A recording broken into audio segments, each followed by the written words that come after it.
دون المستوى.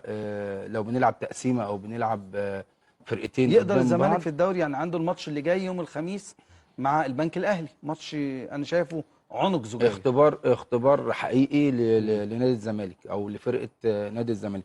ولكن في النهايه انا بتكلم على نادي الزمالك، انا بقول لهم شكرا على الاداء اللي بيأدوه في الوقت الحالي رغم الظروف اللي مر بيها نادي الزمالك. لكن انا بشكرهم جدا جدا، الوضع والمكان اللي هم فيها هم مشكورين، واحنا مش طالبين منهم اكتر من كده. طيب عبد الرحمن عندك ايه تقوله النهارده؟ عندي النادي الاهلي خلاص، هو ابتدى زي ما احنا كلنا عارفين عنده مشكله في مركز المساك، فابتدى بيدور. الاقرب حتى الان انه يرجع النادي الاهلي تاني محمود الجزار، مدافع البنك محمود الأهلي. مش عمرو، ده خلي بالك. 90% رجع. محمود الجزار. ليه؟ ان هو فري، عقده يخلص مع البنك بنهايه السنه. هو بس ناقص التاتش الاخير ان كيستروب يقول عليه اوكي خلاص هيخلصوا كل حاجه. محمود الجزار.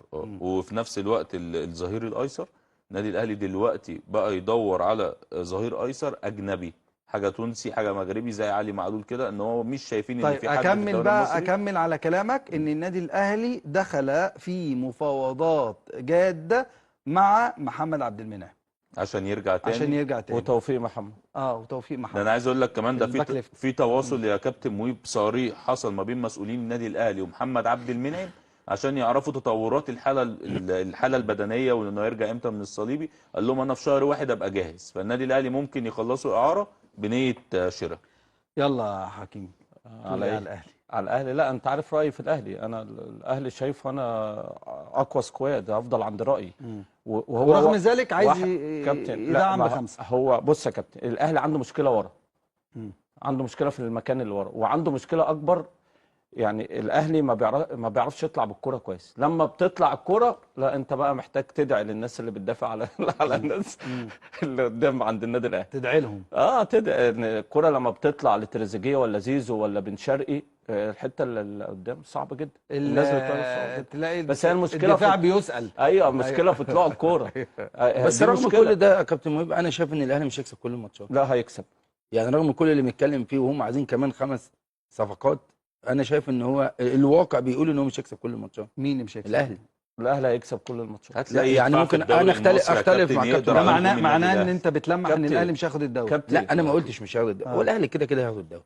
الله هياخد الدوري بص بلعيبه او غير لعيبه. ليه كده؟ يعني خلينا نتكلم هو هياخد الدوري يعني باللعيبه والله العظيم باللعيبه او بالدفع يعني بكل حاجه بقى او عوامل مساعده بكده هياخد المساعده. كابتن بص يا كابتن، هو الاهلي جمهوره كابتن العامل المساعد طبعا الاول، وعنده حلول، والجمهور اللي هو بيحرك كل حاجه. طب انا اقول لك حاجه، شفت جمهور الاهلي مع الاتحاد كان عامل ازاي؟ لا في حاجه كمان يا كابتن خلينا الاتحاد عمل ماتش كويس جدا صح؟ ايوه بس كان ممكن الاهلي برضو يكسب عادي جدا، النتيجه اكتر.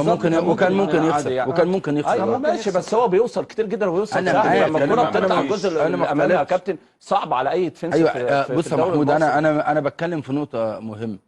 الوضع اللي في النادي الاهلي والسكواد اللي في النادي الاهلي واللاعيبه اللي موجوده في النادي الاهلي المفروض يبقى كل المباريات مختلفه. الاداء هو الاول يا احمد، هو الاول يعني الاداء يا راجل انت كمان مش عايز تبقى الاول، ده انت ناقص ايه تاني؟ ما هو الاول مفيش اي دفاع يقدر يصمد قدام هجوم عبد الغني. بشكرك يا عبد الغني، شكرا بالتوفيق. بشكرك يا عبد الرحمن، شكرا يا كابتن، وبتمنى لكم التوفيق. شكرا يا حوده، عليا يا كابتن، بالتوفيق ان شاء الله. وده سكواد اللعيب النهارده 6 لعيبه بنقدمه لكم، منهم لعيبه تصلح للعب للنادي الاهلي والزمالك، منهم عبد الكريم اليادي ابو بكر اليادي دايما ناصر، ابو بكر اليادي وجودي واحمد طارق، يعني كلهم لعيبه كبار. وان شاء الله كل التوفيق لكل الانديه باذن الله. اشوفكم الاسبوع القادم وحلقات جديده من برنامج اللعيب على ام بي سي مصر. الى اللقاء.